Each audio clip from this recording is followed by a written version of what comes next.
in this video I'm going to prove some properties about congruence.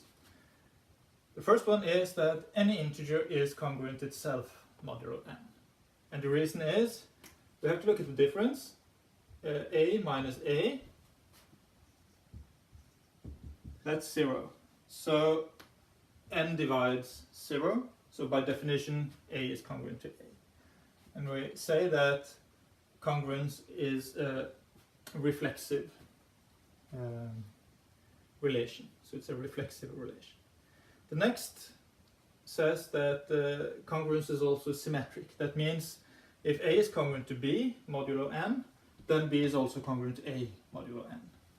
So this states that n divides b minus a.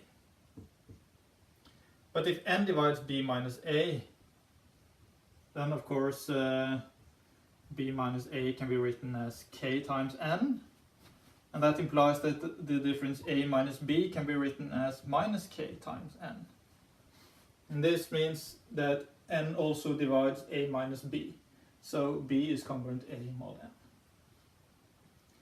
The last is the transitivity, saying that if a is congruent b mod n, and b is also congruent c mod n, then a is actually congruent c mod n. And the reason is c minus a can be written as c minus b plus b minus a.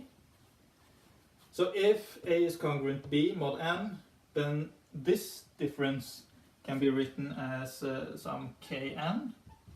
And this difference can be written as ln because b and c are congruent. So that means that n divides this difference as well, which is the content of this statement. So this shows that congruence relation is symmetric, reflexive, symmetric, and transitive. And that's all you need to know to conclude that congruence is an equivalence relation on the set of integers. Now, assume that we have two congruences. A and b are congruent mod n, and c and d are also congruent mod n. Then I can add the congruences in this fashion. If I add c to the left hand side and b and d to the right hand side, then the sums are also congruent mod n. So I can simply add a and c and b and d as long as the modulus are the same. And same is true for product. I can multiply the left sides to give ac and the right sides to give bd. And the products are also congruent mod n. So let's look at the proof for property 1. I have to prove that if these are both true, then the difference b plus d minus a plus c is divisible by n. So let's look at the difference. B plus d minus a plus c. Well, if I just reorganize the expression, this is b minus a plus d minus c. Now, b minus a is divisible by n because a and b are congruent mod n. So I can write b minus a as an integer k times n. The difference d minus c is also divisible by n because d and c are congruent. So there is an integer l, so that this is n times l. Then I see that n is a factor of this difference, and that's exactly what it means that this congruence is true. For the second part, I need a little trick. I want to show that the difference here is divisible by n. So I look at bd minus ac. Now, all I can use is that the difference b minus a is divisible by n and d minus c is divisible by n. And to get those expressions into this expression, I have to add and subtract a term. I have two choices. I'm choosing to subtract and add AD. So this is simply adding a fruitful zero. These two cancel out, so I haven't changed anything. Now if I factorize D here and A here, I see that n is a factor of b minus a, so it's a factor of this term, and n is also a factor of this term since it's a factor of d minus c. So n is a factor of this whole expression, proving that these two numbers are congruent mod n. And as a special case, since c is congruent c, if I replace d by c and look at that special case, then I say that I can add the same number. C is always congruent to C because the difference is 0, so they are congruent modulo anything. So I can add the same number to a congruence.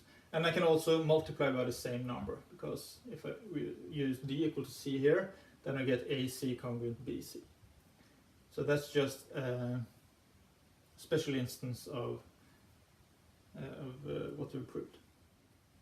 Now let's start looking at division in congruences. It's a bit more subtle than multiplication and addition. So let's first consider the case where you have a common factor of both of the sides of the congruence and the modulus. So here k is a common factor. Well, if that's the case, then you can simply divide through by k. So also in the modulus. Let's see why this is true. Well, this first statement says that kb minus ka equals L times Kn for some integer L. Now I can simply divide through by K, and then I get B minus A is L times N. And that is exactly the statement here, that A and B are congruent mod N. So if you have a common factor, then you can actually divide through by it.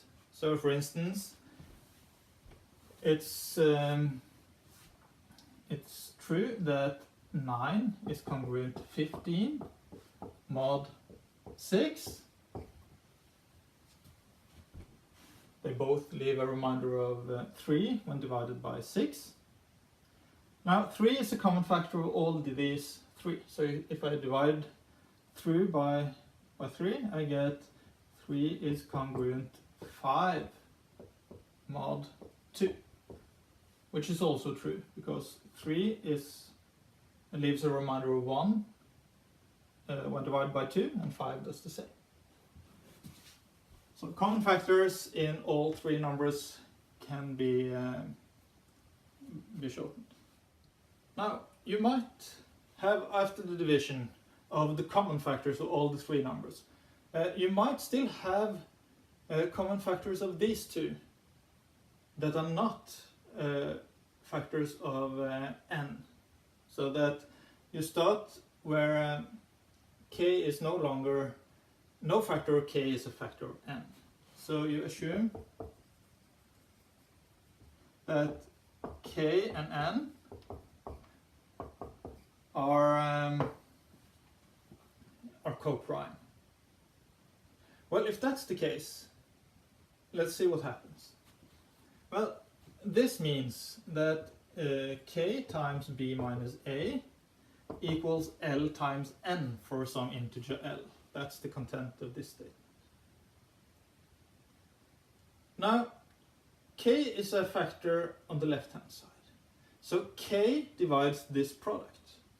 However, k is co-prime to n, and that means that k has to divide L. That's one of the results in the number theory 6 video. So dividing through by k, I get b minus a is L divided by k times n. And now this is an integer because k divides L. So that means that b minus a is actually divisible by n. So if this is true, when k is co-prime to n, then I can simply divide through here and keep the modulus in this case. So a is congruent b mod n. Now as an example, look at 4, which is congruent 24 mod 5. Both of them leave a remainder of 4 when divided by 5. Now 4 is a common factor of these two, but it's co-prime to 5, so I can divide by 4, and the conclusion is that 1 is congruent 6 mod 5, which is also true.